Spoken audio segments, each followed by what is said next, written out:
Viste que le puse para que hagan un cuestionario también. ¿Se dieron cuenta?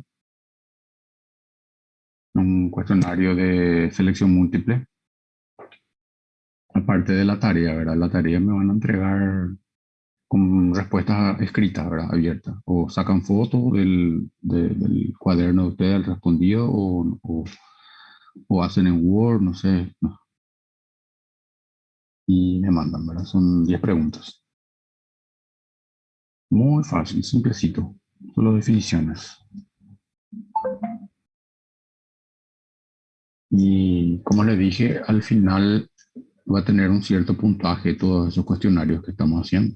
Entonces, cuando tengan tiempo libre, si pueden hacerlo. No, no le estoy poniendo fecha, pero, por ejemplo, antes de la parcial ya voy a querer que todos los cuestionarios estén entre. ¿Se entiende?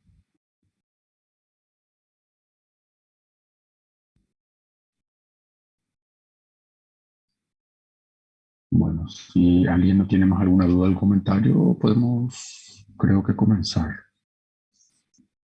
La unidad 2, la unidad 2 trata de ontología médica y derecho médico aplicado. Es una parte más, lo ideal sería que un abogado de esa parte, pero me voy a esforzar para poder, porque habla un poquito de leyes y de términos jurídicos así, pero voy a tratar de hacerlo mejor. Pero tampoco no le puse tanto énfasis en eso, es solamente para hacer una pincelada general para saber de lo que estamos hablando. ¿Se puede comenzar o esperamos todavía un chiquitito que entre más gente? No sé cómo están.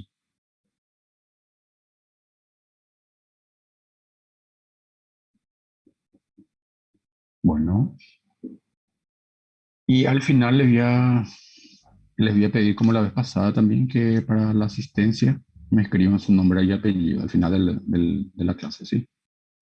Como hicimos la vez pasada. Bueno, vamos a compartir acá.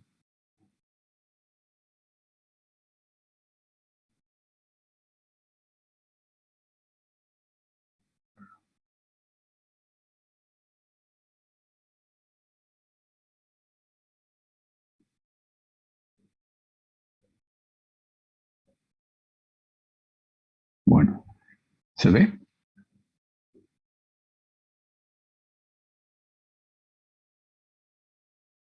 Bueno, Derecho Médico Aplicado es nuestra segunda unidad. Vamos a comenzar a hablar un poquitito sobre la definición de ética profesional. Entonces nos dice un dicho: hombre virtuoso es el que por su actividad, guiada por la razón, siempre la razón, da, da nacimiento a la potencialidad específica del hombre. Eso fue Aristóteles V. Entonces la ética se refiere a la ciencia que fundamenta el comportamiento humano para adecuarlo al bien de la sociedad y del individuo. Tiene que recordarse que somos seres sociales, entonces no rige solamente nuestra voluntad. Entonces tenemos que aprender a vivir en sociedad. Siempre es el colectivo. Rige el modo de ser de la persona, entre ellos del profesional también. Entonces, quien para actuar adecuadamente debe poseer un claro concepto de las normas éticas y morales que orientan su conducta. Entonces, eh, el médico como profesional tiene que regirse por unas normas éticas, una regla de conducta que es más o menos preestablecido en todo el mundo y que nos dice lo que podemos y lo que no podemos hacer en relación a nuestro trabajo.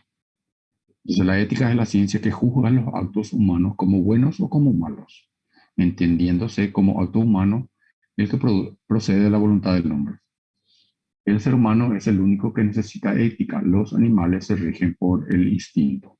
Entonces, nosotros somos animales racionales y nuestro instinto está dejado un poco de lado para poder conseguir vivir en sociedad sin que hayan peleas y demás cosas, porque los animales resuelven sus diferencias con la violencia.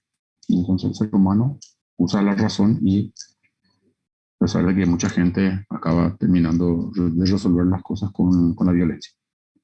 Entonces la ética es la ciencia que juzga esos actos que realizamos y ahí va a juzgarlos como buenos o como malos. Medicina legal característica. En síntesis, la ética es la ciencia del comportamiento. Ella en el ámbito profesional juzga los actos humanos mediante un código, el de ética, que es escrito y aceptado por la sociedad profesional, dentro de principios elementales como la inviolabilidad del ser humano, la igualdad de derechos y respeto a la integridad personal. El cuerpo humano es nuestro templo y en el que habita nuestro espíritu, nuestra voluntad. Entonces no puedes violar ese templo, digamos así. Los principios éticos que rigen la conducta de los médicos no se diferencian sustancialmente de los que regulan la conducta de los otros miembros de la sociedad. Estos principios son fundamentales para lograr la defensa de la vida y de la dignidad humana, curar la enfermedad, aliviar el dolor y readaptar a la persona a la actividad laboral. Entonces, cuando den epidemiología, ustedes van a ver unas fases de la enfermedad, que tenemos la fase preventiva, la preclínica, la clínica, y luego tenemos la parte en el que tratamos de re- restablecer las funciones del cuerpo entre la fisioterapia y demás cosas. Entonces, cuando den epidemiología van a ver bien eso. No sé si ya dieron. eh, Van a ver bien eso entonces. Entonces no solamente es curar, es aliviar el dolor y readaptar a la persona a la actividad laboral. Y tenemos el acto médico. Entonces hablábamos hace rato de que el ser humano es, eh, tiene su voluntad y realiza actos, y en el caso del médico, los actos se llaman actos médicos. Todo lo que el médico hace se conoce como acto médico. Entonces es toda clase de tratamiento, intervención o examen con fines de diagnóstico, ya sea profiláctico, terapéutico o de rehabilitación, llevado a cabo por un médico o bajo su responsabilidad. Podemos delegarlo a una enfermera, a un licenciado, inclusive a los propios eh, estudiantes de medicina que están haciendo su pasantía. Entonces, todo lo que se escribe en el prontuario para que se realice se considera como un acto médico. Entonces, cualquier examen, cualquier tratamiento profiláctico, algún fármaco que le damos a nuestro paciente, entonces todo es acto médico. Requisitos para el ejercicio legal de la medicina en Paraguay. Esa es la parte que le dije que íbamos a hablar de leyes. Entonces, tenemos la ley 836 de 1980, que nos dice, para ejercer legalmente la medicina. Entonces, estar en posesión del título de doctor en medicina otorgado por una universidad nacional o privada habilitada por el Estado, que sería el artículo 215. Los que tengan título otorgado por universidad extranjera y hayan revalidado en una universidad nacional. Sería el caso, por ejemplo, como ustedes tienen las universidades federales. Cuando queremos hacer nuestra revalidación en el Brasil, tiene que estar revalidado por una universidad federal. Aunque ahora creo que ya están dejando que las universidades estaduales hagan también el proceso de revalidación. No sé si estoy diciendo lo correcto. Alguien si me puede pasar la información correcta, alguien que sepa. Creo que se está dejando ahora las universidades estaduales realizar también el proceso de revalidación, pero no tengo la certeza. Entonces acá en Paraguay es por la Universidad Nacional de Asunción, que sería nuestra federal. Y ese es el artículo 215 también. Los que tengan título otorgado por una universidad extranjera que en virtud de tratados internacionales en vigor hayan sido habilitados por Universidad Nacional de Asunción. Entonces también puede ser que haya algún tratado internacional, algún convenio que permitan esa revalidación automática, digamos. Entonces, la cuarta manera sería, el cuarto requisito sería el reconocimiento del título por el Ministerio de Salud Pública y Bienestar Social, que lo registra y otorga la matrícula, que sería el CRM en Brasil. Para nosotros es el registro médico. Entonces tenemos nuestra matrícula que va a tener nuestro numerito de registro. Ese sería el artículo 216. Y eso está en el libro, en la página 32, nuestro libro ese de Obregón. Está mejor explicado también, para los que quieran dar una leída. Luego tenemos la resolución número 216 del 16 de abril del 94 del Ministerio de Salud Pública y Bienestar Social sobre el registro de habilitaciones para el ejercicio de la profesión de universitarios, técnicos y auxiliares en salud. Acá ya son no solamente médicos. Entonces, los diplomas o títulos deben ser inscritos en la Dirección de Profesiones y Establecimientos de Salud del Ministerio de Salud Pública y Bienestar Social. Son inscritos con numeración en orden correlativo y suministra un carnet profesional habilitante que tiene validez por 5 años para los profesionales universitarios y por 2 años para los técnicos y auxiliares, debiendo ser renovado pasado estos tiempos. Entonces acá estamos hablando de licenciados, enfermeros, técnicos en enfermería, qué sé yo, radiólogos, odontólogos, lo que sea, no solamente de médicos. Los diferentes tipos de instituciones médicas. Entonces, según nuestro reglamento, nuestras leyes, ¿verdad? Podemos clasificarlo en 4 tipos. Consultorio sería un establecimiento donde trabaja un solo médico que realiza tratamiento al paciente de forma ambulatoria. Entonces, cuando es un solo médico que está trabajando, es un consultorio. Clínica es un establecimiento donde trabaja un grupo de médicos que realizan atención médica ambulatoria. Entonces, a partir de 2 médicos que tengan 2 consultorios ya podemos considerar como clínica. Esto es a manera de, por ejemplo, hacer el registro en, en la parte de medio ambiente, recolección de basura y más cosas, basura hospitalaria y más cosas. Entonces, y la parte de pagar patentes, ¿verdad? Porque cada clasificación tiene una patente y va variando el precio, ¿verdad? De menor a mayor, ¿verdad? Entonces, sanatorio es la institución médica destinada a la asistencia y curación de enfermos por medio de tratamiento higiénico, farmacológico u operatorio y contará como máximo 30 camas. Entonces, a partir de que ya tenga camas y hasta 30 camas, se considera sanatorio. Luego tenemos hospital. Cumple las mismas cosas, las mismas funciones enunciadas para un sanatorio y además algunas acciones preventivas y de adiestramiento de personal sanitario. Acá podemos incluir vacunación y más cosas. Entonces deben tener en uso más de 30 camas. Entonces, 30 camas es el número que te delimita si va a ser sanatorio u hospital. Entonces, cuando es un médico solo es consultorio, a partir de 2 es clínica y ya teniendo camas hasta 30 es un sanatorio y mayor de 30 es un hospital. Aparte de que tiene que tener estas acciones preventivas. Estamos hablando de centro vacunatorio, por ejemplo, un dispendio de vacunas. Para ejercer ilegalmente la medicina, no sé qué nos dice, el ejercicio ilegal de la medicina, que nos dice el Código Sanitario de 1980.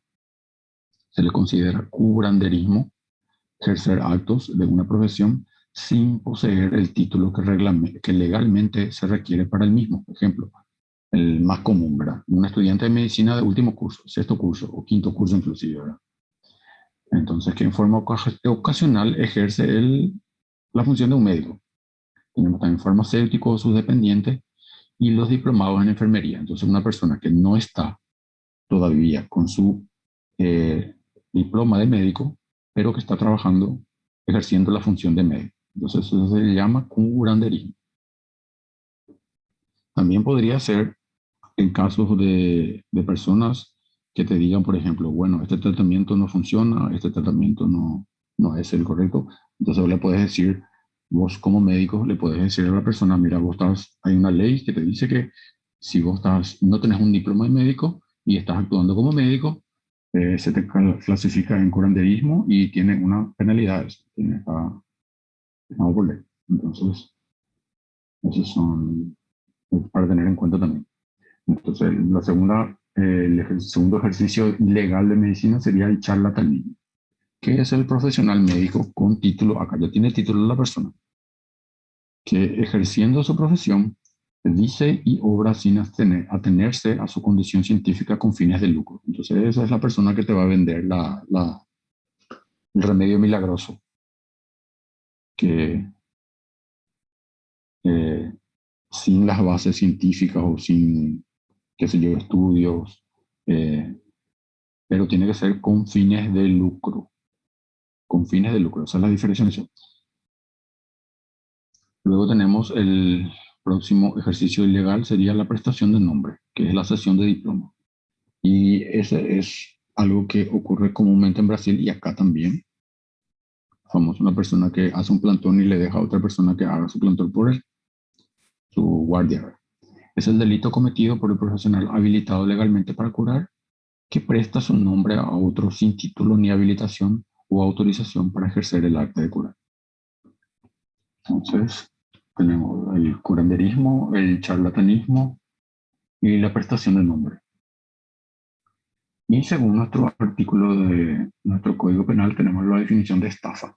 Entonces, el artículo 187 nos dice que con intención de obtener para sí o para un tercero un beneficio patrimonial indebido, o sea, dinero, o un bien patrimonial, y mediante declaración falsa sobre un hecho, produjera en otro un error que le indujera a disponer de todo o parte de su patrimonio o el de un tercero a quien represente, y con ello causara un perjuicio patrimonial para sí mismo o para éste, será castigado con una pena, con la pena privativa de libertad de hasta 5 años o con una multa.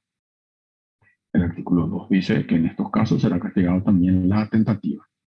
El artículo 3, en los casos especialmente graves, por ejemplo, cuando haya una muerte, la pena privativa de libertad podrá ser aumentada hasta 8 años. El artículo 4 dice que en lo pertinente se aplicará también lo dispuesto en los artículos 171 y 172. Yo no le voy a estar pidiendo número de ley y eso en los exámenes, pero es bueno que sepan que hay, por ahí necesitan alguna luz en el coso ahí, van a saber dónde está escrito, entonces van a revisar sus apuntes de medicina legal y se van a recordar. Pero para el examen no les voy a estar pidiendo así número de ley y demás cosas. Solo los conceptos les voy a pedir. Hechos punibles contra la prueba documental en el Código Penal. Tenemos el artículo 254, que es la expedición de certificado de salud de contenido falso.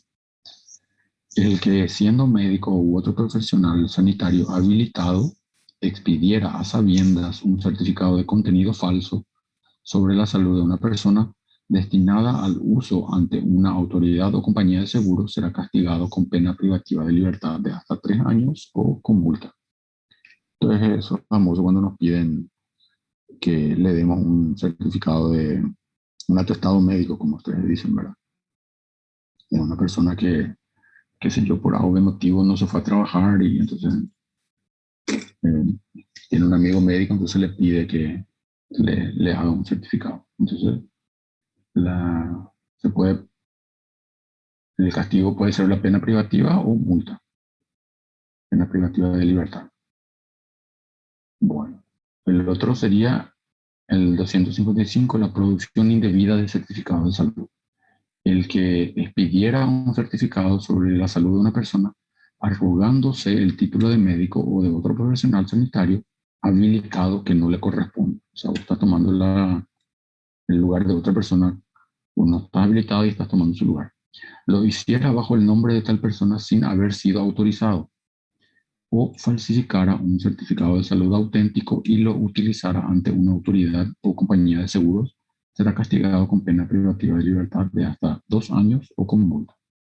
Entonces acá lo que estamos haciendo es producción indebida de certificado de salud. El otro era expedición de certificado de salud de contenido falso. Contenido falso de una persona que está sana o que tiene una enfermedad leve o le está poniendo una enfermedad grave o al revés.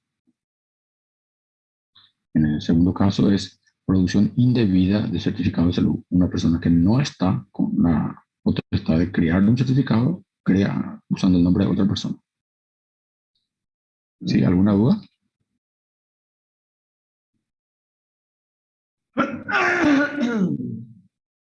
Bueno, 256. Uso de certificado de salud de contenido falso. El que con la intención de inducir al error sobre su salud o la de otro utilizara un documento señalado en los artículos anteriores, que es 54 y 55, ante la autoridad o compañía de seguro será castigado con pena privativa de libertad de hasta 2 años o con multa. Entonces acá estamos usando un certificado, o sea, estamos usando indebidamente un certificado con contenido falso.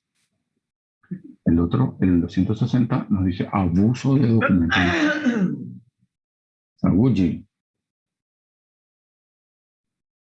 el que con la intención de inducir al error en las relaciones jurídicas utilizara como propio un documento personal expedido a nombre de otro o cediera a otro un documento no expedido para este, será castigado con pena privativa de libertad de hasta 2 años o con multa. Y el artículo segundo se entenderá como documento personal todo aquel que acredite la identidad de una persona. Entonces acá estamos usando el nombre de otra persona. Le agarramos su cédula de identidad de otra persona y usamos como nuestra. Entonces eso se llama abuso de documento de identidad.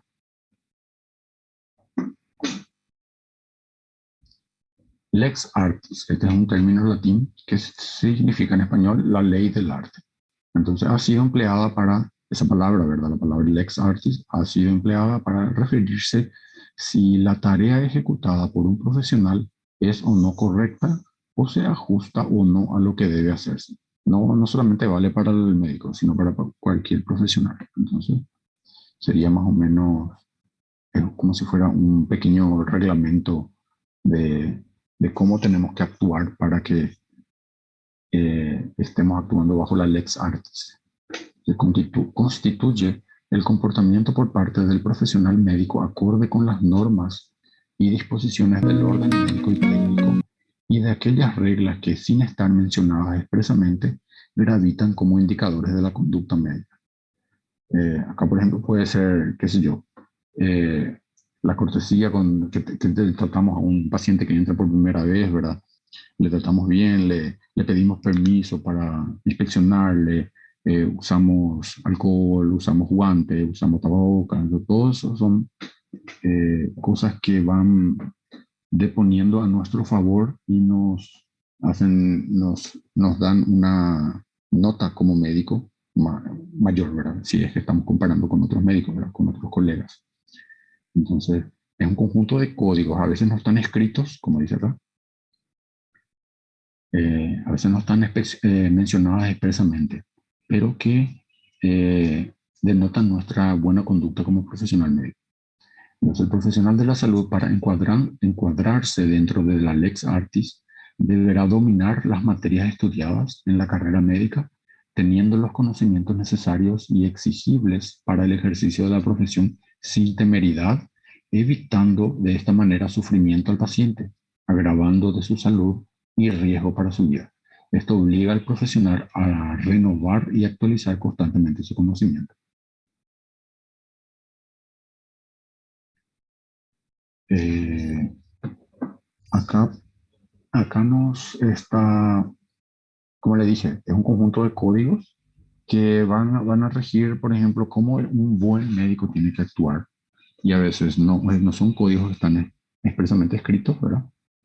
Pero que sí eh, se nos pasan en la facultad, ¿verdad? En los 6 años que estamos estudiando. Y son un conjunto de buenas prácticas. Al final nos dice, esto obliga al profesional a renovarse y actualizar. ¿Por qué? Porque la medicina no es algo estático y absoluto, sino va cambiando. Todos los años van saliendo nuevos tratamientos, nuevos fármacos. Hay fármacos que dejamos de usar porque descubrimos que tienen efectos colaterales que no sabíamos o que tienen combinados con otros fármacos que no sabíamos tampoco producen efectos dañinos. Entonces la medicina siempre va modificándose, siempre va aprimorándose. No es algo estático, no es la misma cosa que hablar de un cirujano de los años 40 con un cirujano de la actualidad o mismo un tratamiento farmacológico, ¿verdad? Hay sí medicamentos que son antiguos y continuamos usando y hay medicamentos que son cambiados. Un ejemplo sería, por ejemplo, la talidomida, que fue usada ampliamente por mucha gente, ¿verdad? Para náuseas durante la gravidez, el embarazo, ¿verdad? Y al final se dieron cuenta de que era muy perjudicial para el feto y el bebé. Los bebés que nacían sin bracitos, y bueno, son cosas que con el tiempo uno se va a dar cuenta de que cuáles son los fármacos buenos y los fármacos que ofrecen un riesgo, ¿verdad? Entonces, la medicina nunca es algo absoluto. Por eso dice que el profesional tiene que obligarse a renovar y actualizar constantemente su conocimiento para estar siempre en la Lex Artis. La Lex Artis contempla que no es lo mismo curar a un enfermo en un centro asistencial dotado de moderna tecnología y calificado recurso humano que en un puesto de salud precario y alejado, siempre que trate al enfermo como hubiera querido tratar en dichas circunstancias. Entonces no es la misma cosa decir, bueno, no se encuadra en la Lex Artis porque el médico, qué sé yo, eh, estaba justamente trabajando en un hospital o en un puesto de salud que no tenía todos los, qué sé yo, una máquina de rayos X o no tenía una máquina para hacer un hemograma. Entonces, no por eso que un médico no haya hecho eso, se le puede sacar de la Lex Artis. No sé si me entienden, si me explico. No es solamente, tiene que adecuarse al lugar donde está el médico. Si no tiene los recursos, no significa que no hizo porque no hizo porque es un mal médico, sino que porque no tenía los recursos adecuados. Normas de la Lex Artis. Idoneidad profesional. Entendida esta como una cualidad para ejercer la actividad o arte. Esta se evidencia mediante el título otorgado por una universidad que acredita el estudio realizado por el profesional, con los requisitos legales establecidos para su ejercicio en la sociedad, como también los certificados otorgados periódicamente por las sociedades científicas o congresos realizados para la actualización del conocimiento. Entonces, una persona, un profesional que es idóneo, ¿verdad? Eh, Uno va a decir que tiene una calidad superior, o sea, está constantemente actualizado, realiza cursos y demás cosas, entonces decimos que es un profesional idóneo. Hablamos de idoneidad profesional. Evaluación adecuada de la salud y del paciente y las indicaciones para precisar el diagnóstico y prescribir el tratamiento. El diagnóstico es una pieza importante en la evaluación jurídica de la responsabilidad profesional. Un error en el diagnóstico equivale a un error en el tratamiento y este es un resultado que luego desembocará en un proceso judicial. Entonces tenemos que saber hacer un buen diagnóstico. Porque si hacemos un mal diagnóstico, vamos a estar tratando algo que no es lo que queremos, lo que está causando la enfermedad, ¿verdad? Tenemos que ver los síntomas y hacer un mapa mental de un diagnóstico en nuestra cabeza, ¿verdad? Y ver cómo tratar eso. Si no sabemos hacer un diagnóstico correcto, vamos a estar tratando incorrectamente. Empleo de técnicas y medios aceptados universalmente. En caso de un procedimiento experimental como única posibilidad de salvación, se debe contar con la autorización del paciente o responsable previa a una junta médica. Entonces, hay casos en que cuando la vida del paciente está en riesgo, tú le puedes ofrecer algún tratamiento que no está totalmente demostrado, pero que al instante, en el momento del atendimiento, el médico le puede hacer y que tenga, qué sé yo, un porcentaje para poder salvarle la vida. Por ejemplo, entonces, le puedes hacer ese procedimiento por más de que no esté comprobado o aceptado universalmente. Si es que está mirando salvarle la vida a la persona, pero lógico, tenés que tener el consentimiento de dicha persona. Eh, ¿Se entendió? ¿Alguna duda? Consentimiento del paciente. El paciente lúcido o sus familiares o representante legal debe estar informado sobre su enfermedad y las opciones para llegar a un diagnóstico y tratamiento, con los riesgos y beneficios. O sea, tenemos que decirle los pros y los contras siempre. La decisión de acatar la indicación médica son de los mismos, salvo en aquellas circunstancias de suma urgencia donde no es posible obtener una autorización. Por ejemplo, una persona que esté desacordada, en coma o desmayada. Entonces, si hay algún familiar a su lado, le pedimos al familiar.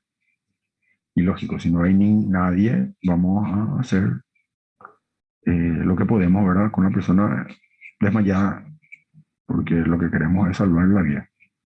En situación conocida como estado de necesidad. Responsabilidad profesional del médico.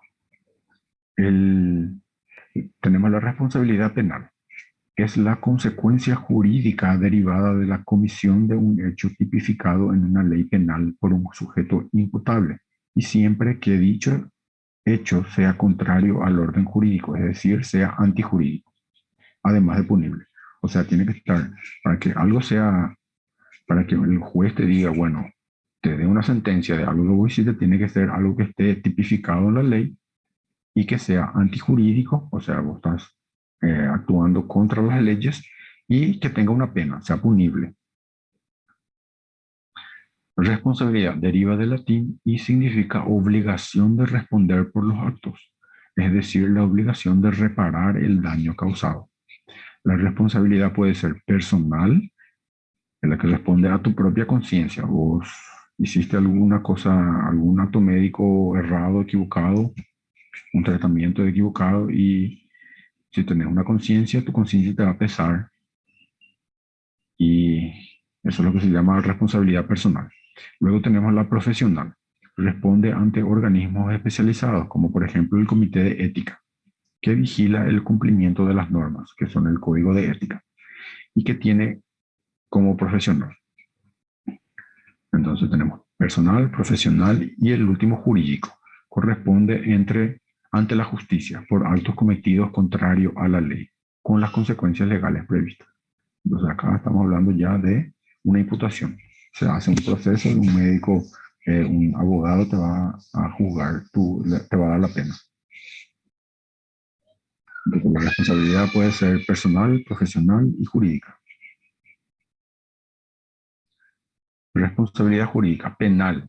La jurídica a su vez puede ser penal, civil y administrativa.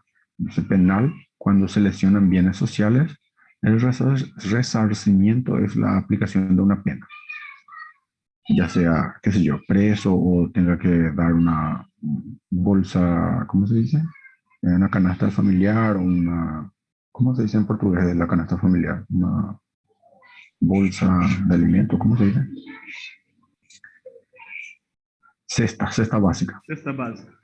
Exactamente. Bueno, civil, cuando se lesionan bienes patrimoniales, el resarcimiento es económico. O sea, se hace un acuerdo entre las dos partes y dice, bueno, te pago tantos millones.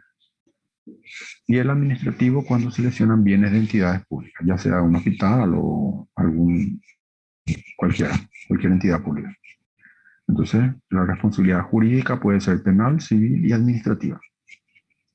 La responsabilidad penal del médico responde por su conducta tipificada en el Código Penal como prohibida. Para que exista responsabilidad debe existir relación de causalidad, es decir, entre un hecho y un resultado. Entonces, de ahí deriva lo que es conducta dolosa, conducta culposa. Cuando la conducta es intencional, ejemplo, omisión del deber del socorro. Como le dije hace rato, si la persona está desacordada, está desmayada y un médico viene, le va a tener que atender por más de que no le pueda preguntar, ¿te puedo hacer esto? ¿Te puedo hacer aquello? La persona está inconsciente, tenés que realizar, porque si no va a estar incurriendo en omisión del deber o de socorro, denegación de asistencia, divulgación del secreto médico también es otra cosa. Hacer un certificado falso también es otra. Son todas conductas dolosas. Entonces, cuando hacemos algo de manera intencional. Luego tenemos la conducta culposa, cuando el daño causado no fue intencional, pero fue producto de una negligencia, una impericia, una imprudencia. Entonces, en síntesis, es una falta al deber del cuidado. O sea, hiciste algo que no siguió el protocolo correcto, entonces incidiste en una conducta culposa. No querías hacer el daño, pero se te escapó. No fue algo intencional. Fue producto de tu negligencia, tu impericia o tu imprudencia. Y ahí tenemos la definición de deontología médica, que es el conjunto de principios y reglas éticas que han de inspirar y guiar la conducta profesional del médico. Los deberes que se imponen obligan a todos los médicos en el ejercicio de su profesión, independientemente de la modalidad, ya sea un radiólogo, ya sea un cirujano, ya sea un enfermero, un odontólogo, lo que sea. Bien jurídico. Son todos aquellos elementos fundamentales para la vida en sociedad. Ejemplo, la vida. La vida es un bien jurídico. El patrimonio económico, o sea, tu casa, tu auto, tu cuenta bancaria. La libertad sexual, en el caso ahora está muy en boga de si te sentís como hombre, entonces sos masculino, si te sentís como mujer, se te tiene que tratar como mujer, femenino. Entre otros, están todos protegidos por la ley. Eso es lo importante. Todos están protegidos por la ley. Si un médico al intervenir quirúrgicamente a su paciente actúa con impericia o negligencia y como consecuencia el paciente fallece, la conducta es antijurídica. Sin embargo, existen situaciones en que a pesar de haberse vulnerado un bien jurídico, la conducta se justifica. En este caso, la conducta no es antijurídica. El caso del estado de necesidad, como les había dicho hace rato, y otro es la legítima defensa. Cuando un ladrón, que sé yo, viene y quiere robarte y vos te defendiste y por algún golpe que le diste o trataste de defenderte, o si estás armado con algún cuchillo o revólver, vos te estás defendiendo y le llegaste a matar a la persona, vos realizaste un acto, una conducta antijurídica porque le quitaste un bien jurídico, que es la vida. Pero en ese caso no se te puede penalizar porque vos te estás defendiendo.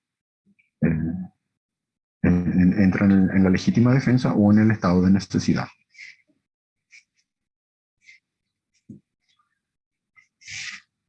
Conducta culpable. Se entiende por diligencia la obligación de evitar por todos los medios disponibles un daño y por negligencia el no poder poner aquellos en práctica. Entonces, para que una conducta se le clasifique como culpable, tiene que haber una diligencia y una negligencia. Cuando por acción u omisión voluntaria se produce un daño que de haberse tenido en cuenta o previsto no se hubiera producido, se genera la culpa. Y la culpa es la infracción del deber de cuidado. La determina el juez, quien obligará a la reparación del daño. La culpa puede ser penal o civil.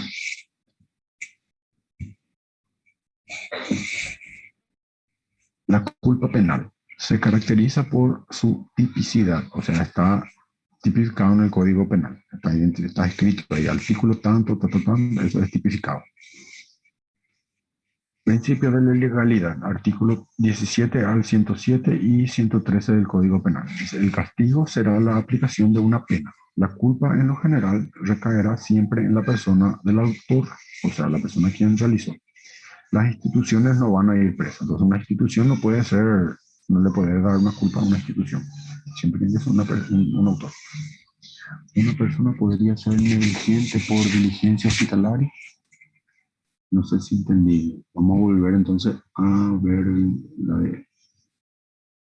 Se entiende por diligencia la obligación de evitar por todos los medios disponibles un daño. Entonces, diligencia es tratar de evitar un daño. Y negligencia es no poner aquellos en práctica.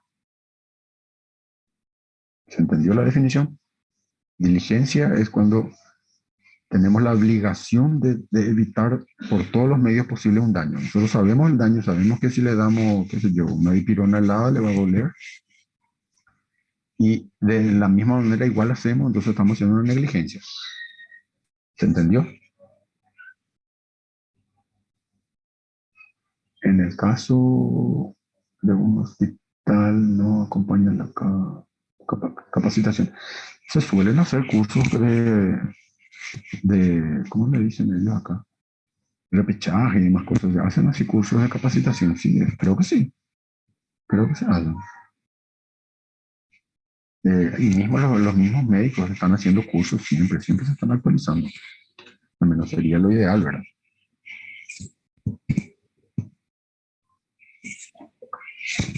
Un momentito, ya ve.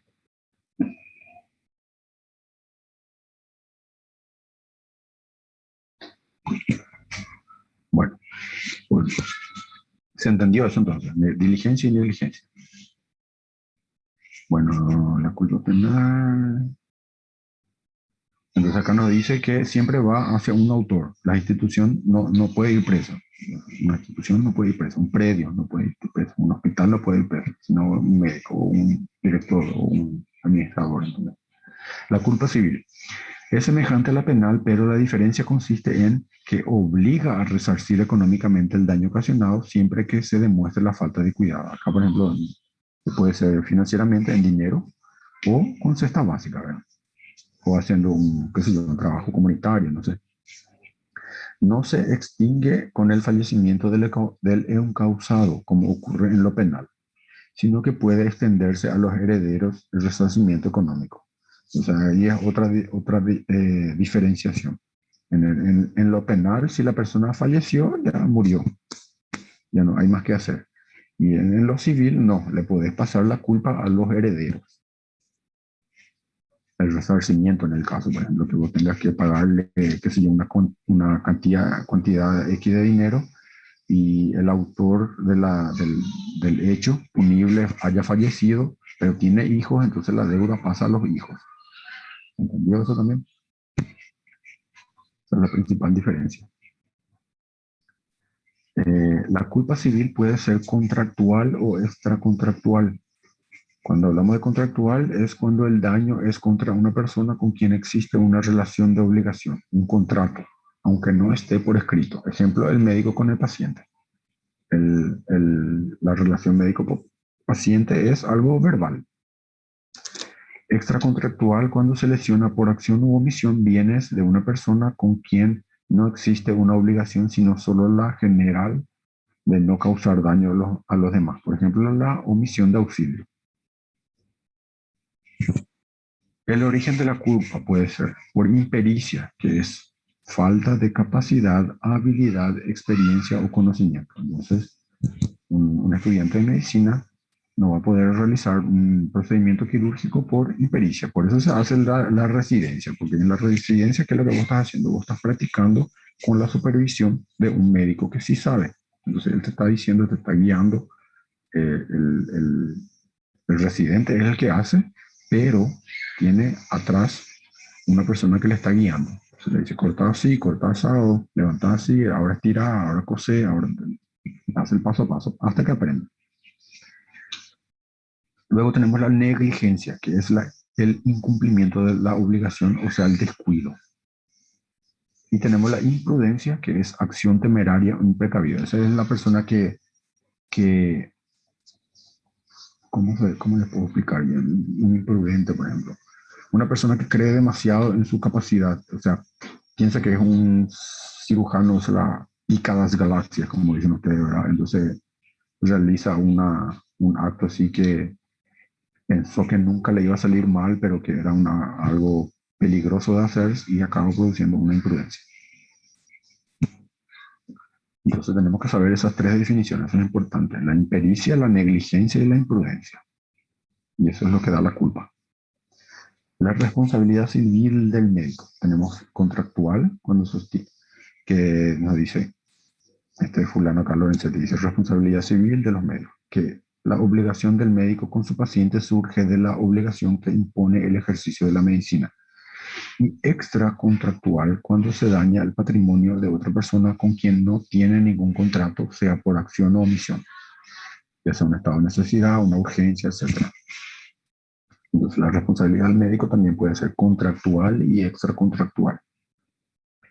La relación de causalidad se da cuando la conducta de una persona produjo un determinado resultado ilícito y se establece la relación causa-efecto. Entonces, acá lo importante es la causa y el efecto. Si hiciste A, te da el resultado B. Entonces, si alguien te dice, bueno, se hizo C, entonces no fue tu culpa porque vos hiciste A y tenía que salirte B. Y tiene que haber una causa-efecto. Error médico es todo acto médico de tipo profiláctico, diagnóstico o terapéutico que no se corresponda con el real problema de salud del paciente, en el que no existe mala fe, negligencia, indolencia, ni incapacidad ni ignorancia profesional. O sea, bueno, es un error médico. Vos estabas pensando que era, qué sé yo, un apendicitis, pero en realidad no era un apendicitis. Entonces ahí le operaste y hiciste un error médico. No era el real problema de salud del paciente acá. Y eso sucede cuando no hacemos un buen diagnóstico. Por eso es importante hacer un buen diagnóstico. No existe mala fe, no hubo negligencia, no hubo indolencia, no hubo incapacidad ni ignorancia. Solamente vos estabas tratando algo que en realidad no era. Y a diferencia de la falla médica, es una infracción donde se manifiesta la indolencia, la negligencia, abandono o incapacidad del médico, no solo ante el paciente, sino ante su trabajo, su asociación y sus compañeros. Entonces, tenemos que saber diferenciar muy bien cuando es un error médico y cuando es una falla médica. Y la imputación objetiva se fundamenta en el principio de autorresponsabilidad, en virtud del cual cada uno responde por sus propias acciones y no por la de otro. Para la imputación objetiva se debe cumplir los siguientes pasos. Determinar cuál es la causa del resultado. Segundo, realización del peligro. Tenemos que saber los riesgos. Y tercero, la acción peligrosa debe estar desaprobada por la ley. Entonces, acá por ejemplo, puede ser, qué sé yo, realización de un aborto. El aborto está desaprobado por la ley. ¿Tiene una acción peligrosa? Tiene. ¿La persona sabe el peligro que es realizar? ¿El riesgo? Sí sabe. Entonces, tenemos que saber determinar cuál es la causa y el resultado. Entonces, aquí, por ejemplo, podría ser una imputación objetiva. Imputación objetiva en la práctica médica. Si Juan fue herido por José y la misma no fue de gravedad, es llevado al hospital donde por mala intervención quirúrgica fallece. O sea, José le hirió a Juan, le acuchilló, digamos. Y la misma no fue de gravedad, fue en la pierna, ponerle. Le llevaron al hospital y por mala intervención, o sea, no le trataron correctamente, le hicieron una cirugía y no le hicieron bien, Juan fallece. José será imputado por lesión y el médico cirujano interviniente por homicidio culposo. Entonces, mira lo importante que es. Si la herida antes mencionada pudo haber causado la muerte de Juan, José va a ser imputado por tentativa de homicidio y el médico por homicidio culposo. Entonces, por más de que vos no hayas sido la persona que la acuchilló, vos se te puede acusar por homicidio de igual manera. Pero si la actuación del médico se enmarcó dentro de las normas de la Lex Artis, o sea, vos estás haciendo todo bien, todo chuli, tu, tu tratamiento, tu procedimiento, hiciste toda una buena asepsia, antisepsia, estás haciendo una excelente técnica quirúrgica y de igual manera se te murió tu paciente, a vos no se te puede culpar, porque vos estás actuando bajo la Lex Artis, o sea, vos estás haciendo tu trabajo correctamente. Por el resultado adverso no se le podrá imputar al médico ya que no ha creado ningún riesgo jurídicamente desaprobado. Por eso es muy importante que siempre actuemos bajo la ley arte. Siempre hagamos las cosas correctamente porque así nunca se nos puede culpar de algo. Por más de que nuestro pariente por una infelicidad, un infortunio fallezca, no se nos va a poder culpar porque nosotros estamos siguiendo el protocolo correctamente, digamos. Entonces, estamos actuando de manera justa, de manera ideal, correcta. Le matamos a Juan para que sea doloso. Sí, ¿verdad? Eso podemos hacer. Entonces, por eso es muy importante este asunto del ex arti y de hacer las cosas bien, ¿verdad? Siempre bien. Mala praxis. El ejercicio de la medicina tiene momentos en que el médico debe tomar decisiones, o sea, siempre vamos a estar tomando decisiones. Todas ellas trascendentales, especialmente cuando, acá escribí mal, cuando dice, cuando tiene que ser. cuando se encuentra comprometida la vida o muerte de un paciente. En ese momento el médico no podrá pensar en cuestiones legales que amedrenten su actuación. O sea, si estamos en medio de una cirugía importante, que si yo le estamos haciendo un trasplante de corazón, no sé, y tenemos miedo de que se nos muera nuestro paciente, eh, no podemos estar actuando de esa manera. Si tenemos que hacer nuestro trabajo correctamente. En ese momento el médico no podrá pensar en cuestiones legales que amedrenten su actuación. Él sabe que puede cometer errores y este no generará culpa si el tratamiento fue adecuado, siguiendo las normas establecidas en la Lex Artis. La mala praxis médica se basa en el desconocimiento de la medicina, en la violación de las normas del ejercicio profesional correcto. ¿Se entendió esa parte? Entonces, por más, ahí cae la misma cosa. Si actúas correctamente, nunca vas a hacer mala praxis. Por eso es importante siempre saber lo que uno hace, saber lo que uno no puede hacer para no poder caer, no caer en esa situación. El derecho a la salud muchas veces es confundido con el derecho a la curación y debido a esta confusión es frecuente las denuncias por mala praxis o negligencia. Un mal resultado médico no implica mala praxis. Entonces, eso tenemos que saber definir correctamente para poder explicarle correctamente a nuestro paciente o a sus familiares, porque a veces ellos te dicen, no, te voy a demandar por mala praxis. Y en realidad no es mala praxis lo que hiciste. Si lo que actuaste correctamente, jamás va a ser mala praxis. Entonces, para que haya mala praxis, tiene que haber, uno, existencia, evidencia de falla médica o culpa. Ya que como vimos puede ser por impericia, negligencia, imprudencia, inobservancia de normas y reglamentos. Dos, que exista daño al paciente. Eso es categórico, tiene que existir un daño. Nadie te va a culpar por algo que no le pasó. Entonces, que exista relación de causa-efecto entre el daño y la falta. Por ejemplo, si vos le operaste la pierna, pero tiene un daño en el brazo, o sea, no tiene causa-efecto. Aunque muchas veces en nuestro cuerpo todo está interconectado. Entonces, a veces, por más que vos trabajes en un órgano, le estirpes un órgano o le hayas hecho daño a un órgano, puede sí tener consecuencias en otro órgano distante por el mal funcionamiento de ese primer órgano. Entonces, pero ahí se tiene que probar que hay una causa y efecto entre el daño y la falta. Entonces, para que haya mala praxis, tiene que haber una evidencia de una falta médica o culpa, tiene que haber un daño y tiene que haber una relación de causa-efecto. ¿Y cómo vas a probar esa causa-efecto? Y ahí entra la medicina legal. Porque el médico no te va a saber, el juez. El juez no va a poder saber. O sea, ahí entra la medicina legal. Cuando hay daño sin culpa, no existe mala praxis. O sea, hay un daño, pero no hubo la culpa, no hay mala praxis. Cuando hay culpa sin que exista daño, no hay mala praxis. Cuando culpa y daño están presentes, sin que exista relación de causalidad, no existe mala praxis. Paradójicamente, los malos resultados con praxis adecuada son los que generan más denuncias por mala praxis.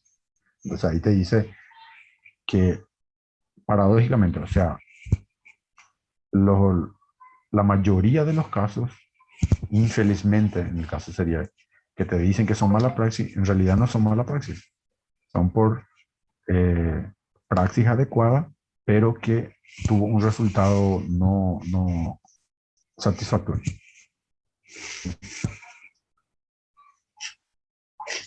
En caso de fallecimiento del paciente y cuando se movilizan los medios para determinar la culpa del médico, se acude a la medicina legal, como le dije. El juez no va a saber. Entonces, que buscará determinar la causa y mecanismo de la muerte, en un sentido humano y legal, esclareciendo con la verdad la responsabilidad del médico. Ahí el perito o el legista o lo que sea te va a decir, bueno, sí, fulano médico sí realizó una mala praxis, sí es su culpa, entonces sí, él tiene que ser imputado. La lex artis significa hacer bien, lo correcto. La mala praxis, por otra parte, significa no cumplir las reglas y desobedecer la lex artis. Recordando que la lex artis no es solamente para los médicos, sino para todo profesional. Todo profesional se tiene que guiar por la Lex Artis, que no es nada más que realizar las cosas bien. Si haces bien algo, nadie te puede decir nada. Por eso es muy importante que ustedes ya desde que comienzan a entrar al hospital tienen que acostumbrarse a hacer bien las cosas. Buena antisepsia, buena asepsia, eh, cosas simples, así que saber tomar correctamente la presión, cosas sencillas, así que si no, desde un, como dice el dicho ese de, ¿cómo en portugués? De pequeño se torce o pepino, dicen. Entonces, desde el comienzo ya tenemos que hacer las cosas bien, porque si después hacemos, ya va a ser mucho más difícil. En español se dice árbol torcido, que crece torcido, jamás su tronco endereza. Entonces, por ahí va. Entonces, tenemos que obligarnos siempre a hacer las cosas. A veces cansa hacer las cosas de una manera así que nos lleva tiempo, especialmente cuando hacemos la historia clínica, por ejemplo. La historia clínica, nadie te quiere hacer todo bien, bonitinho, que nadie quiere escribir. Lleven su computadora, hagan ahí en la computadora, ahí pueden tachar, remendar, corregir, hagan en Word y después imprimen. Nosotros hacíamos así, al menos mi grupo hacía así. Es una dica. Bueno, prevención de la mala praxis. Actualmente la denuncia por mala praxis se está tornando una cuestión corriente y es importante tomar medidas preventivas que reduzca esa posibilidad tanto en la esfera penal como civil o administrativa. Para evitar estos juicios desgastantes se debe tener en cuenta lo siguiente: cuidar la relación médico-paciente-familia. Dos, tener las documentaciones en orden y completa. Acá la historia clínica la que manda, cuidando que la historia clínica y fichas de pacientes estén legibles, en forma, bien ordenada, sin abreviaturas, por favor, abreviaturas, nunca hagan abreviaturas, tachaduras, traten de no tachar, usen corrector, cambien la hoja, escriban todo de nuevo, no importa, pero no se admiten tachaduras. Horarios correctos, escriban correctamente, AM, PM, si van a escribir, escriban en el formato 24 horas, para no, nunca hay que dar margen al error, eso es lo importante. Tener por escrito el consentimiento informado, siempre avisarle y la persona tiene que estar consciente de lo que se le va a hacer y tiene que dar el ok. Bueno, doctor, podés hacer este procedimiento. Y ahí haces. Inclusive en la inspección médica, ustedes, ¿puedo hacerte la inspección? Ahí la persona te va a decir, sí, doctor, podés hacer. Ahí haces. No podés llegar y levantarle la camiseta más todavía si es una mujer, ¿verdad? Entonces, da problema. Entonces, siempre acostúmbrese a hacer las cosas bien. El médico no debe garantizar un buen resultado, pero sí un buen cuidado, utilizando la técnica adecuada. No le puedes decir a tu paciente, sí, te voy a curar, sí, te vas a curar. Entonces, lo que vos le vas a decir es siempre, te voy a tratar correctamente, hacer todo lo posible dentro de lo que esté en mi alcance, ¿verdad? Y eso. No abandonar al paciente. Cuando se da de alta, debe consignar en la historia clínica el estado de alta. Y otra cosa, siempre pedir retorno. Siempre que ustedes tengan consultas, siempre que posible pidan un retorno. Eh, Pidan el contacto de su paciente, se le llama, ¿qué tal estás? ¿Qué tal? ¿Mejoraste? O sea, así por ahí. El profesional, por su parte, si por resolución judicial sale sobreseído, sea por falta de prueba o causas que justifiquen la acción de la justicia, debería responder con los mecanismos que le otorga la ley, accionando nuevamente contra quienes lo acusaron, tanto en la esfera civil como penal. Entonces, si vos como médico te demandaron, pero no consiguieron probar tu culpabilidad, vos tranquilamente termina el proceso y vos le demandabas de nuevo a las personas que te demandaron por daños y perjuicios. Entonces, se puede hacer y se debe hacer. Si vos sos inocente y sabés que hiciste todo tu trabajo bien, le demandás de vuelta sí, una contrademanda, exactamente. No sé en portugués cómo se le dice a eso. Pero para eso vos tenés que estar con razón. Si vos no estás con razón, podés hacer la contrademanda. Si no, ahí ya es una trampa judicial, trampa, qué sé yo. Si tenés un buen abogado o hizo alguna maracutaya, ahí no vale. Está mal eso. La historia clínica constituye un importante documento instrumental respecto a la prestación de asistencia médica. Es un documento de gran efecto probatorio porque refleja todo lo referente a la enfermedad del paciente. En él se encuentra el antecedente de la enfermedad que motivó la consulta, los antecedentes patológicos, personales y de familia, el diagnóstico, el tratamiento indicado, la evolución, es muy importante la evolución del paciente, el resultado logrado y todos los exámenes auxiliares de diagnóstico. Cuando vayan a hacer su internado, siempre van a encontrar las carpetas de los pacientes, todo quilombo. Tienen que saber ordenar, pónganle divisorias, pónganle rótulos, coloquen todos los exámenes por orden cronológica. Hay un caso en que si tuviéramos cámara en nuestro consultorio y por algo te denuncia por acoso, sí, sé cómo es la legislación legalmente, porque si vos tenés tu cámara, ahí te pueden, justamente por tener cámara, te pueden denunciar por acoso. Porque imagínate que vos seas un ginecólogo y tenés la cámara ahí filmándole directamente al paciente y tu paciente se entera y te puede decir, qué sé yo, vos estás usando los videos para, no sé, cosas obscenas, ¿entendés? Entonces ahí no sé cómo quedaría el asunto de la cámara en el consultorio. En la parte médica. En otras profesiones sí se puede usar. Por ejemplo, inclusive, por ejemplo, hay cámara, hay colegios que tienen cámara en las salas de aula. Ahora, con relación al consultorio médico, no sé si, ¿qué dice la ley? Es una buena pregunta. Y es, y usa cierta evidencia para defenderte, ellos no podrán demandarte por el video. Y ahí no sé, no sé si realmente podés tener una cámara o no. Yo estoy pensando con el caso de que seas un ginecólogo, ¿verdad? El ginecólogo sí o sí le va a tener que pedir al paciente que se saque la ropa, ¿verdad? Pero si sos un clínico, a veces no es necesario que se saque la ropa, ¿verdad? Lógico, si le va a hacer una inspección general, se va a tener que sacar toda la ropa, ¿verdad? Pero, y ahí yo no sé si... Yo tenía un profesor que siempre nos decía, ¿cuándo va a entrar? Cuando entra mujer o entra un niño, siempre tienen que entrar con su acompañante o siempre con una enfermera. Y si es que no hay, nunca dejen la puerta totalmente cerrada, dejen entreabierta o sin trancar para evitar esos tipos de situaciones. Entonces, entra una mujer y está sola y vos no tenés una enfermera o un licenciado a tu lado que pueda entrar y estar en la sala acompañando la consulta, la puerta se puede quedar entreabierta, por ejemplo, en un hospital público. Eh, Cosas así que se puede hacer para evitar estos tipos de situaciones, porque jodida está la situación. Hay gente que es muy malintencionada y tranquilamente se va y te demanda. Eh, no sé, un poco de la cámara seguramente sí se puede tener en un consultorio. Hay que ver qué dice la ley. La ley también se va adecuando a las situaciones nuevas, porque cámara antiguamente no todo el mundo tenía y no había facilidad. Hoy en día una cámara puede ser una cámara microscópica que vos tengas en un bolígrafo, en una cámara espía, por ejemplo. Eh, Algo que ni van a saber que es una cámara.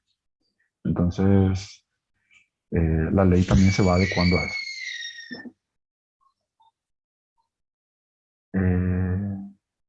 ¿Dónde me quedé? Sí, es un caso de doble filo, exactamente. Vos podés usar pensando que vos estás protegiéndote y al contrario te demandan justamente por eso. Durante una investigación por mala praxis, la historia clínica será analizada por un personal no médico. Entonces ustedes, imagínate, el abogado va a comenzar a agarrar tu historia clínica y vos estás acostumbrado a hacer con mala letra, todo abreviado, tachado, entonces no hay manera de que se te pueda defender así. Es no malo tu culpa, por más de que no hayas sido culpable. Solo por tu historia clínica los ya te van a acribillar. Entonces, este es el principal motivo para que la historia clínica sea confeccionada con esmero. Y el formulario de historia clínica que se usa acá en Paraguay, no sé si ustedes ya vieron la ficha de la historia clínica del ministerio, realmente está bien lindo, es para para completar, tiene la parte de área, AEA y área, casi una página entera para que puedas completar y el resto tiene todos los cuadritos así, que vos, la mayoría son de marcar con X y demás cosas. No, no hay que tener que escribir demasiado. Entonces sí, se usa eso al menos. Yo siempre traté de tener a mano en recorridas y demás cosas. Siempre tenía la historia clínica oficial del ministerio para poder usar. Facilita mucho. En vez de hacer todo en un papel blanco, ¿verdad? Bueno, características de la historia clínica. 1. Confidencialidad. El secreto médico protege la historia clínica. Violar esta intimidad sin orden judicial o autorización expresa del paciente plantea un serio problema médico legal. Número 2. Seguridad. Mantiene los nombres de la persona, de la persona que participaron del proceso asistencial. Del personal tiene que ser acá. O de la persona que participa, de las personas. Está mal escrito ahí. Disponibilidad. Debe estar disponible para cuando la autoridad legal lo requiera. Entonces, una historia clínica debe estar disponible. Cuando se necesite, te vas y buscas en el archivo. Tiene que ser única. No puede haber dos historias clínicas sobre un mismo caso y un mismo paciente. Entonces, una sola historia clínica. La historia clínica que les estoy diciendo del ministerio viene luego numerada a su hoja. Entonces, es más un dato ahí para que ustedes sepan.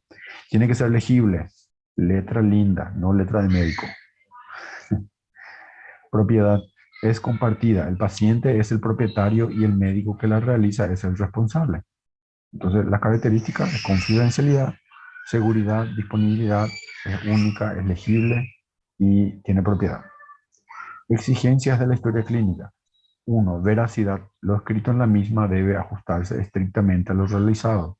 En presencia de tachaduras o correcciones puede interpretarse como falsedad ideológica.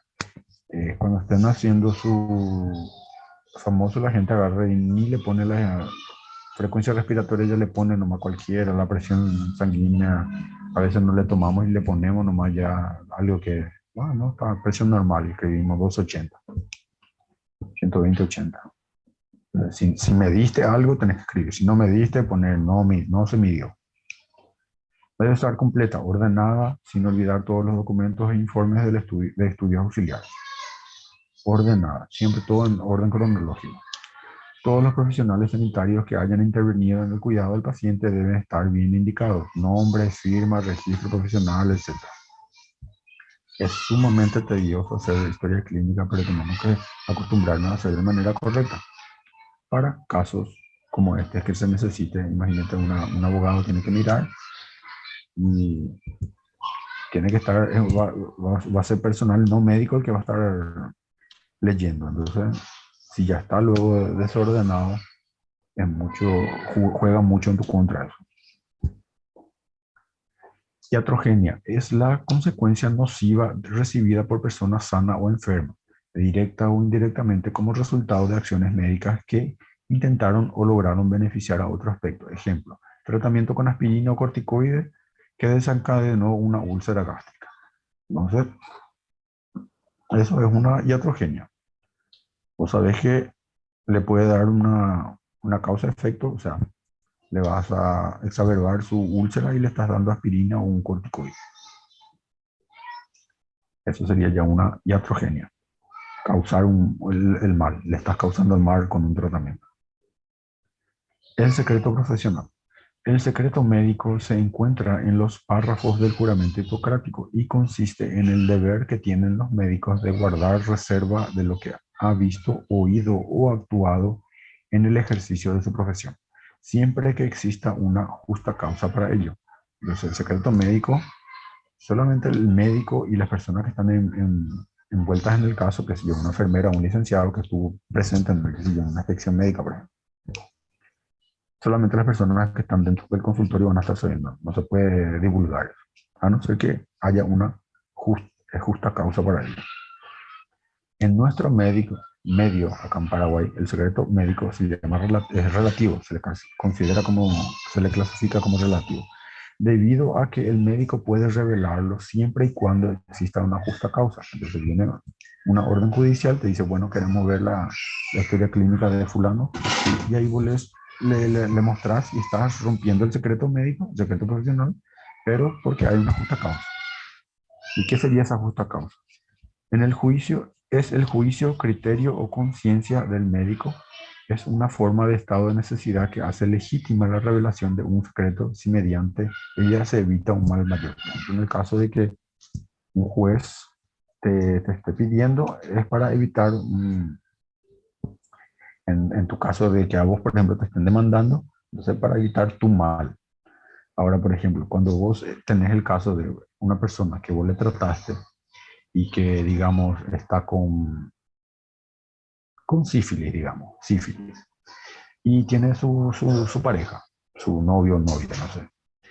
Y vos le decís, bueno, tenés que tratarte con esto, antibiótico, va, tantos meses, tantas veces, pues, tantas semanas, tantos días, qué sé yo, lo que sea.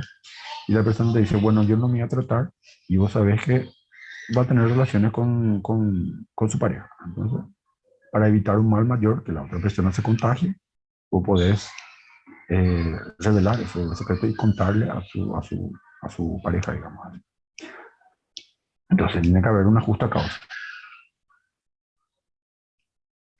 Por eso se llama relativo. El secreto profesional en el Código Penal vigente, artículo 147 al 149. El 147, ¿qué nos dice? Revelación de un secreto de carácter privado. El que revelara un secreto ajeno llegado a su conocimiento en su actuación como médico, dentista o farmacéutico, abogado, notario o escribano público, defensor en causas penales, auditor o asesor de Hacienda, ayudante profesional de los Disculpe, mencionados doctor. anteriormente. Sí, No estoy escuchando bien porque se escucha mucho el sonido de ambiente ahí. A ver, no sé cómo haces. Hola, ¿ahí me escucha? ¿Mejoró algo? Sí, sí, lo que pasa es que hay mucho sonido de ambiente, por eso Bueno, el medio que lo escucho bien. bueno, está bien. Bueno, vamos a ver dónde me quedé. Bueno, el que revelara el secreto ajeno llegado a su conocimiento en su actuación como médico, dentista, farmacéutico, abogado, notario, escribano, sus ayudantes profesionales, lo mencionado anteriormente, o personas formándose en ella en la profesión, acá sería el estudiante de medicina, respecto del cual lo incumbe por ley o en base a una ley una obligación de guardar silencio, será castigado con pena privativa de libertad de hasta 1 año o con multa. Entonces, hasta el estudiante de medicina se le puede castigar con pena privativa de libertad o multa por revelar un secreto de carácter privado. Entonces, mucho ojo ustedes con estudiantes cuando estén hablando por los corredores de pacientes. Puede pasar un familiar, una persona que no tiene nada que ver y escucha y un familiar se ofende por eso, entonces se le puede encuadrar. La misma pena se aplicará a quien divulgue un secreto que haya logrado por herencia de una persona obligada conforme al inciso anterior. Cuando el secreto sea de carácter industrial o empresarial, la pena privativa de libertad podrá ser aumentada hasta 3 años. Será castigada también la tentativa. La persecución penal del hecho dependerá de la instancia de la víctima. Se aplicará lo dispuesto al artículo 144, inciso quinto, última parte. Bueno, esta parte ya no importa más, tanto para nosotros, sino la parte de acá. El 2 es la parte importante, respecto al cual le incumbe por ley o en base a una ley obligación. Tenés la obligación de guardar silencio, o sea, vos como médico o como estudiante de medicina, si estás hablando ahí, contando el caso a otro estudiante de otra facultad o mismo tu colega y que no estaba en la consulta, digamos, o en la inspección o lo que sea, y alguien escucha, pues te pueden demandar por eso. Entonces, mucho cuidado con lo que dicen o ven y replican por los pasillos. Como secreto se entenderá cualquier hecho, dato o conocimiento de acceso restringido cuya divulgación a terceros lesionaría por sus consecuencias nocivas intereses legítimos del interesado o respecto de los cuales por la ley o en base a una ley debe guardarse silencio. Entonces, lo más,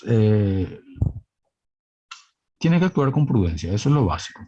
Tener prudencia y saber con quién hablan y si cuentan un caso, no coloquen el nombre de la persona. Entonces, siempre la prudencia.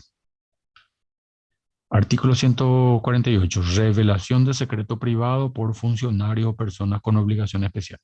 El que revelara un secreto ajeno llegado a su conocimiento en su actuación como funcionario, perito, formalmente designado, será castigado con una pena privativa de libertad de hasta 3 años o con multa.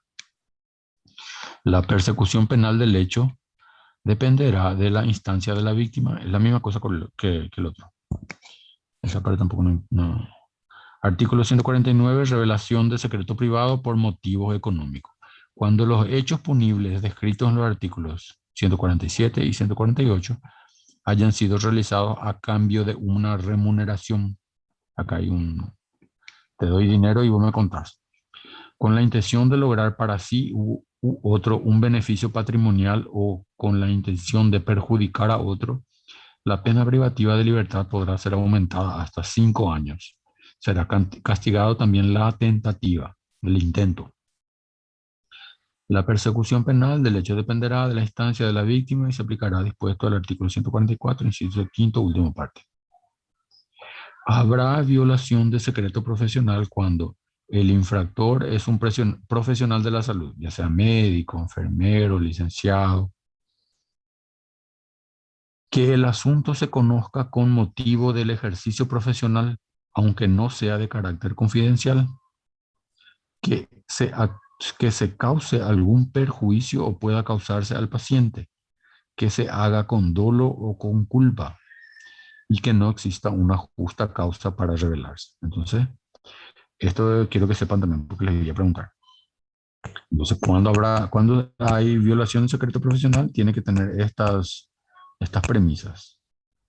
Doctor, referente a Entonces, al carácter industrial, eso es más relacionado a lo competitivo, ¿verdad?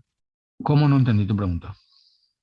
Y ahí la compañera preguntó, no sé si le había respondido ya el carácter A industrial. carácter industrial, por ejemplo, en, qué sé yo, una patente de un remedio, de un fármaco. Ahí, por ejemplo, sería industrial. Perfecto.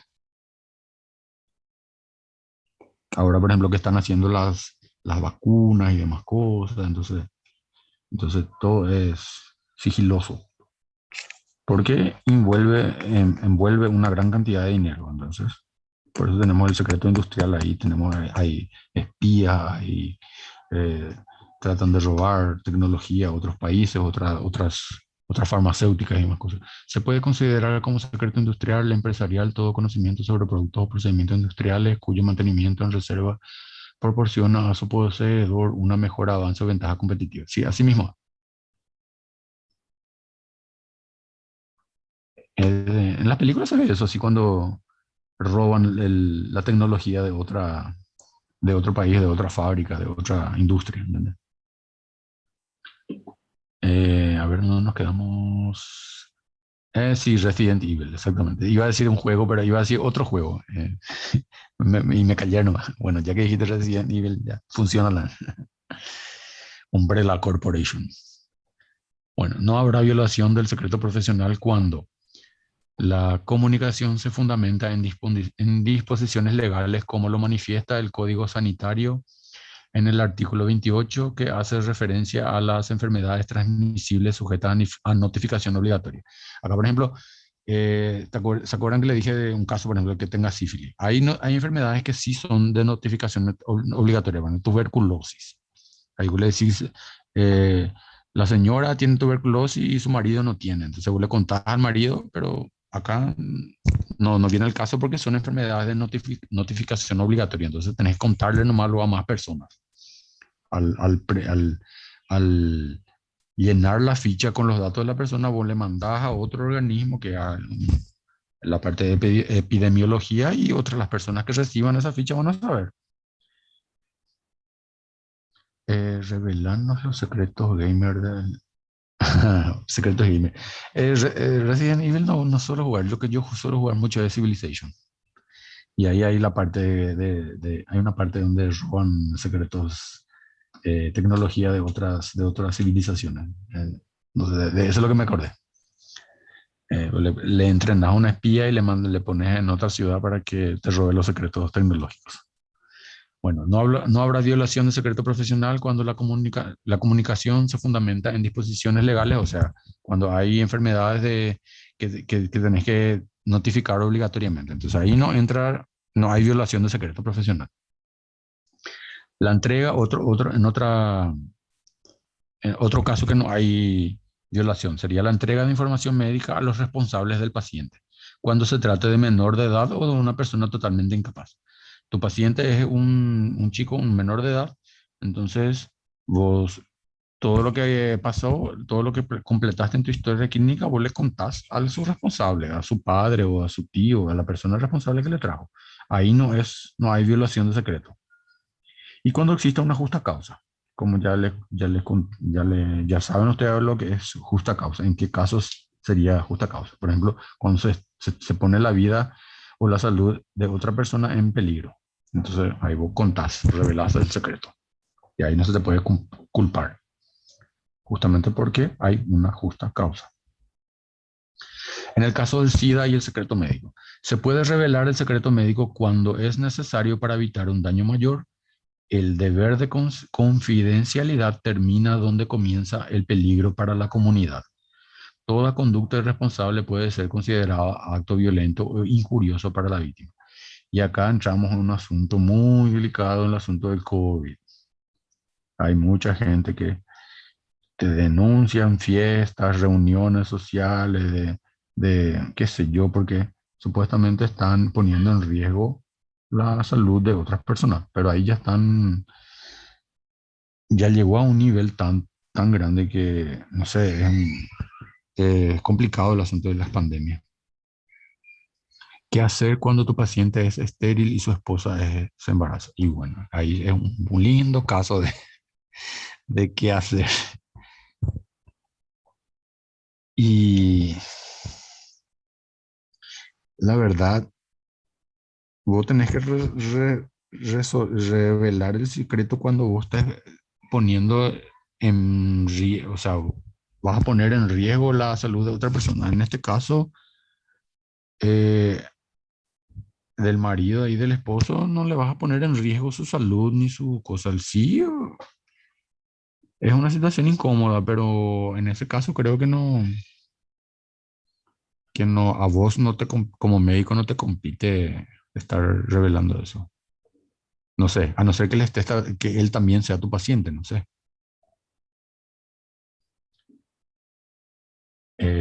Cuestión de estudiar bien ese caso. El Código Sanitario. La promulgación de la Ley 836 de 80 determinó que nuestro derecho positivo fortalecerá sus líneas estructurales en el área de la salud. El código regula las funciones del Estado en lo relativo al cuidado integral de la salud del pueblo y los derechos y obligaciones de las personas en materia. Acá es una dice solamente qué es el código sanitario y para qué sirve, ¿no? En Brasil también hay código sanitario, ¿verdad? Creo que sí. Deberes de los médicos en general, esto tenemos que saber. El médico debe dedicarse a proporcionar un servicio médico competente con plena independencia profesional y moral, con compasión, respeto, acá compasión la palabra es empatía, Ina, respeto por la dignidad humana. El médico debe tratar con honestidad a pacientes y colegas, principalmente a las personas fundamentales del hospital, que son las enfermeras. No hay que tratarle mal a ellas, ¿eh? Ellos están supuestamente jerárquicamente por debajo del médico, pero sin las enfermeras y licenciadas, el médico no puede hacer nada. Informar a las autoridades. El médico entonces debe tratar con honestidad a pacientes y a colegas e informar a las autoridades apropiadas sobre los médicos que practiquen en forma antiética e incompetente a los que incurran en fraude o engaño. Peor que las enfermeras arrancan tratando de mal. Sí, hay enfermeras muy malas. Pero si sos buenito con ellas, no tienen por qué ser malas ellas contigo. Si le tratas bien, te van a tratar bien. Yo nunca tuve ningún roce con ninguna enfermera licenciada. Siempre le traté bien y siempre me trataron muy bien también. Y un secreto cuando se vayan, a las enfermeras, a las licenciadas les encanta que les regalen chocolate, así que llévenle chocolate. El médico no debe recibir ningún beneficio financiero ni otros incentivos solo por derivar pacientes o prescribir productos específicos. Coca-Cola dan a los licenciados, los camilleros y demás cosas. Coca-Cola si le lleva a tu amigo y te va a hacer. Bueno, entonces los deberes del médico en general son esto acá. Quiero que sepan eso. Y también los pacientes tienen sus derechos y sus obligaciones. No es solamente el médico el que tiene toda la carga. Las obligaciones del paciente. Tratar con respeto al médico. El paciente no tiene por qué destratarte también. Hay pacientes que son muy histéricos. Entonces, educación siempre. Tratar con respecto al médico. Es una obligación del paciente eso. Auxiliares, no solo al médico, a los auxiliares, a la enfermera, al licenciado, a otros pacientes también es importante eso. Y sus acompañantes. Cumplir, otra obligación, cumplir las indicaciones prescritas por el médico. Si vos le dijiste, toma un paracetamol tiene que tomar, no tiene que tomar dos ni tres. En caso contrario, se romperá la relación médico-paciente. Y eso es lo que es importante que no se rompa. Una vez que se rompa la relación médico-paciente, vos le perdiste a tu paciente. Ya no te va a tener confianza, ni vos le vas a tener confianza a tu paciente. Le vas a dar una indicación y vos vas a saber qué no vas a hacer. Entonces, cuando se rompe la relación médico-paciente, se terminó. Miro muchas fotos de los exámenes de cirugía. ¿Qué tiene que ver eso? No, no entendí. Bueno, pagar de manera total la remuneración correspondiente al médico. Eso es importante, muy importante para nosotros. El paciente no tiene que pagar gire y chiño. Los alumnos traen los vocalitos a los doctores. Sí, eso es importante hacer. Suministrar información veraz, clara y completa sobre su estado de salud. No le podés mentir a tu médico. Tenés que, tenés que contarle, ser sincero y contarle todo. Por más de que tengas vergüenza de lo que hiciste, principalmente, por ejemplo, en el caso de enfermedades de transmisión sexual, por ejemplo. A veces no le querés contarle y después tu IST ya está evolucionado altísimo, ya estás con sepsis, no sé qué cosa, y de dónde salió la sepsis, y bueno, no le quisiste contar a su vez, cuando era algo tratable, y después ya venís nomás ya con, qué sé yo, una gangrena.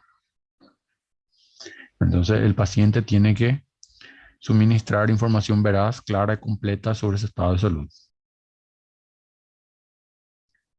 Y los derechos del paciente, escoger libremente al médico. Si el paciente no quiere tratarse contigo, está en su derecho, no le puedes obligar. Es la piedra angular de la buena relación médico-paciente. Recibir informaciones, recibir informaciones sobre su enfermedad. O sea, vos tenés que darle todo el relatorio de su evolución. Respeto a su autonomía, consentimiento informado. Si el paciente no quiere tomar, no quiere hacer el tratamiento, infelizmente está en su derecho. No le puedes obligar. Confidencialidad de la historia clínica. Todo lo que te cuenta, todo lo que está en la historia clínica es sigiloso, es secreto. No le puedes estar contando a otras personas. Es un derecho del paciente. Atención no condicionada a pago en caso de urgencia. En caso de urgencia, no le puedes exigir a la persona que te pague por tu actuación como médico. Fue un caso de urgencia, ¿verdad? Entonces, esos son los derechos del paciente. Y ahora vamos a hablar del consentimiento informado. Es considerado como una de las máximas aportaciones que el derecho ha realizado a la medicina. Debe entenderse como la aceptación por parte de un enfermo atento, mentalmente competente del tratamiento propuesto por el médico. Para eso debe conocer de la naturaleza de su enfermedad, el procedimiento diagnóstico terapéutico propuesto, y para que el paciente pueda decidir libremente debe estar en condiciones de comprender la información. No te sirve de nada vos hablarle en términos médicos y el paciente no te va a atender. Él tiene que estar sabiendo exactamente qué le vas a hacer, cómo le vas a hacer, por qué le vas a hacer y qué resultado le vas a dar con eso. Y ahí él te tiene que dar el ok. Y si no puede él, algún familiar. El objetivo es lograr sin ninguna coacción la autorización del paciente para tal o cual tratamiento. Hay varias situaciones que ustedes van a estar, le van a decir a su paciente, bueno, tengo 3 opciones de tratamiento, puedo darte este y este. Este te quiero dar por tal motivo. Este te quiero dar por tal y tal motivo. Este te quiero dar por tal y tal motivo. Y ahí la persona te va a decir, bueno, doctor, yo creo que voy a quedarme con el tratamiento número 3. Y ahí le haces el tratamiento número 3. Entonces, tiene que entender el bien. No le podés coaccionar. Por ejemplo, no le podés dar un medicamento. En el caso, por ejemplo, digamos, ahora que se está usando mucho, el Remdesivir. El Remdesivir sale 1.600.000. Y ponerle que tengas otro antiviral ahí que es más barato. Y, y bueno, vos le querés enchufar el Remdesivir. Excelente medicamento es, pero es muy caro. A veces no todo el mundo tiene para pagar. Y amor, ¿dónde nos quedamos? El consentimiento informado. La aceptación o consentimiento debe darlo el paciente después de recibir la información que se le ha brindado sobre su propia enfermedad. Con el tipo de cirugía propuesta, las consecuencias si se realiza o no se efectúa. Los requisitos básicos son libertad, capacidad e información veraz y completa. Entonces, tu paciente tiene que estar sabiendo exactamente todo paso a paso qué le vas a hacer y por qué y cómo. El consentimiento informado forma parte de la Lex Artis. Por lo tanto, es una exigencia para realizar actividades médico-quirúrgicas y su incumplimiento puede generar responsabilidad. En negrito le puse ahí. Es un derecho del paciente saber lo que se hará y es obligación del médico informar.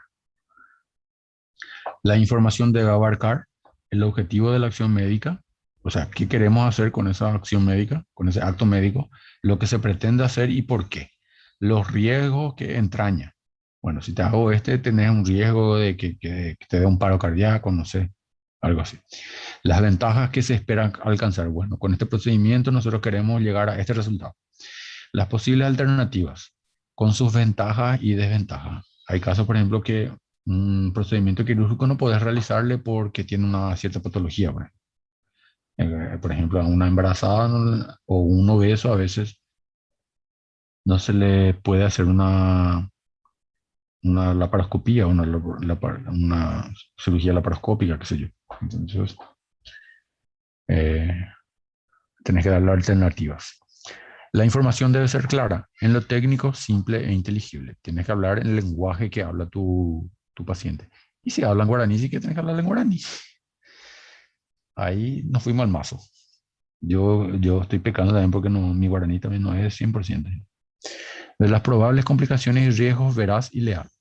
Tiene que ser información veraz y leal. No minimizar ni ocultar ninguna información.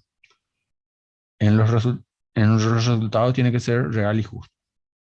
Entonces la información tiene que ser clara, la que le pasamos para que tu paciente pueda decir, bueno, sí, doctor, quiero hacerme este.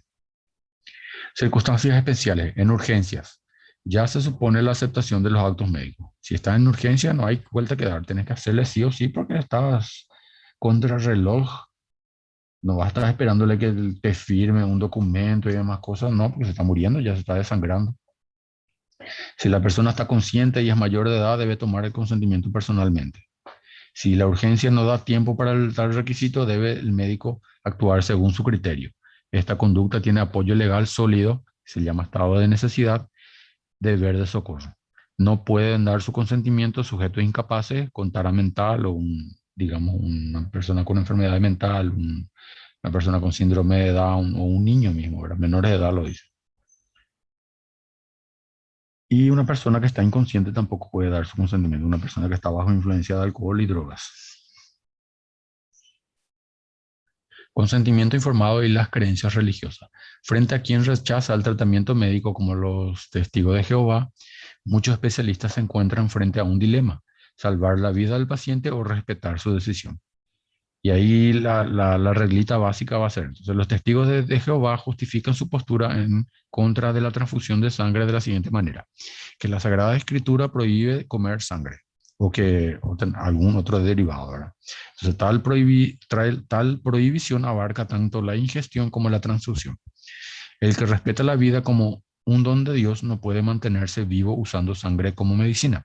Esa es la justificación, la justificativa que tienen ellos, ¿verdad? Si conforme el criterio médico se requiera una transfusión sanguínea y el interesado se negara a aceptar, ninguna responsabilidad podría imputársele al médico o a la institución. En el caso de los testigos de Jehová, generalmente tienen un documento en el que se oponen a la transfusión denominada directriz anticipada. Ellos tienen luego ese documento, en el que expresa: soy testigo de Jehová, rechazo absoluta, inequívocamente y resueltamente sangre bajo cualquier circunstancia, sin importar mi estado de salud. Tal manifestación de voluntad debe constar en el documento suscrito ante el notario público o ante dos testigos. Si se trata de menores, ahí está la jugadita. Se debe recordar que de los derechos del niño, que prevalecen sobre los demás derechos. Si los representantes se oponen al tratamiento, en el caso de los padres o tutores o familiares, ¿verdad?, se trata de un abuso de las facultades de la representación legal. Se respeta la voluntad del paciente adulto, pero cuando está en juego la vida del menor que no ha podido elegir su culto, o sea, un niño que todavía no hizo ¿cómo se le dice? Su crisma, ¿verdad? Su confirmación, su culto religioso, ni puede ejercitar su libertad de conciencia, o sea, un menor de edad no tiene todavía legalmente, no puede decidir las cosas. Entonces, la fe religiosa es una vocación, no algo impuesto por los padres. Entonces, ahí el derecho del niño prima. Entonces, ahí en ese caso se hace la transfusión, ¿no?, de sangre o de órgano. El médico ante la huelga de hambre es la abstinencia, que es una huelga de hambre. Entonces, la abstinencia de alimentos que se impone uno a sí mismo, la persona, ¿verdad?, uno a sí mismo, de forma voluntaria, mostrando de este modo su decisión de morir si no consigue lo que pretende. Esa es la huelga de hambre. Esta actitud suele venir determinada por el deseo de poner en evidencia una situación de injusticia. Acá en Paraguay siempre hacen huelga de hambre cuando quieren alguna reivindicación.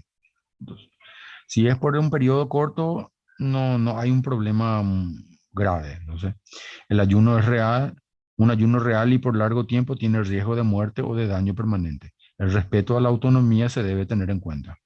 Se debe evaluar la capacidad mental del huelguista. Entonces tenemos que estar haciéndole siempre exámenes para ver si realmente él está cuerdo, si está lúcido y si realmente su deseo de continuar haciendo la huelga de hambre tiene una voluntad, eh, ¿cómo se dice? Eh, Tiene su razón de ser, ¿verdad? Y con eso termina nuestro slide. ¿Alguna duda o pregunta o comentario que quieran hacer?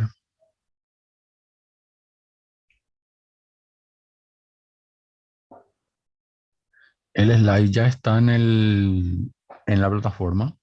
Le dejé un cuestionario también para que hagan, selección múltiple, y también le dejé, creo, una tarea. No me acuerdo bien. Déjame ver un poco. A ver, sección 2, unidad 2. Sí, hay una tarea para escribir, igual que en la unidad 1. Y el cuestionario se hace online. Creo que le dejé hasta el 11, no sé qué fecha le puse.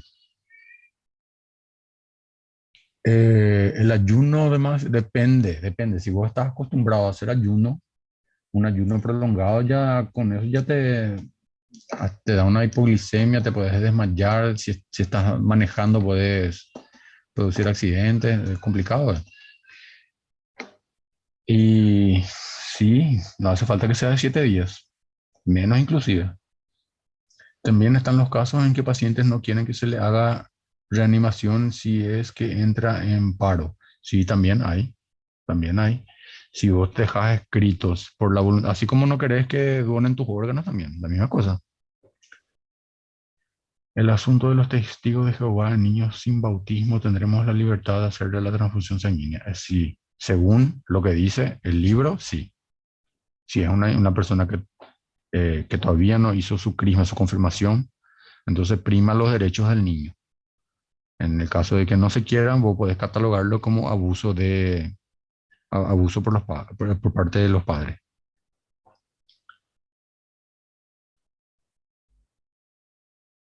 ¿Qué era otra cosa que le iba a decir?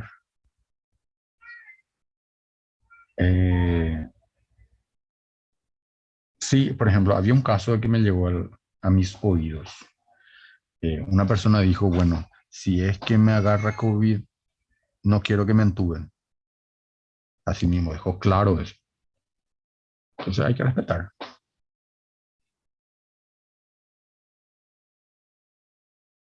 Pero la persona tiene que estar segura, tiene que estar en su capacidad intelectual total, no puede estar, ¿se entiende, verdad? Así como hay personas que están con cáncer y no quieren hacerse la quimioterapia, digamos así. Hay que respetar la voluntad siempre del paciente, ¿verdad? Ellos tienen total autonomía para decidir si quieren o no hacerse o no un tratamiento X o Z o Y. Bueno, la asistencia. Si me escriben acá en el chat nombre, apellido y allá chaucito, se me van. Pueden despedirse y que tengan un buen final de semana.